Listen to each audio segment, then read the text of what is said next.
So I wanted to share a little bit about how Entre has affected my worldview, and it honestly has changed so much since the beginning of the semester to now. I feel like I know so much more about the world around me, and this is because the Entre teachers have pushed us so hard the entire semester to make sure we not only know what's going on in our immediate world, but we know what's going on in the world around us. We were encouraged every night to read the news, to come in to share a new news story every day, and I was learning about things I would never have seen before, just looking at social media or hearing things through my friends, which is how I used to get my news before. But I was pushed to learn and see what my classmates found interesting, and I loved listening to that every morning because I had never heard news like that before. I also really loved watching the TED Talks every night because I got to hear people's opinions from all different walks of life. They all came from different places.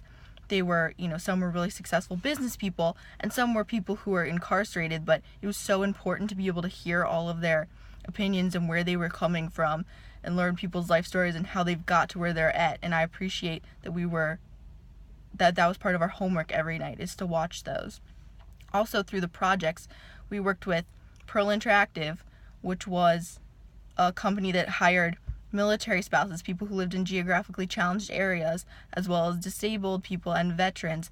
And this pushed me to think about employment of people who have stigmas attached to them and how that works, and also government contracts. I had never thought about those things before, and working with a company like that really expanded my horizons and thought about stuff I had never thought about before because it didn't affect me in my immediate world.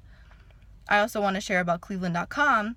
Working with Cleveland.com, I thought a lot about how news works and how journalism is dying because we can all just have our cell phones and look, and we can post something to Snapchat and everybody sees it.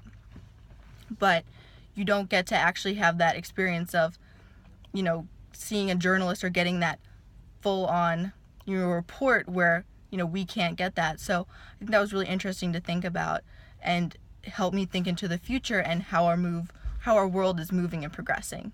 Thank you.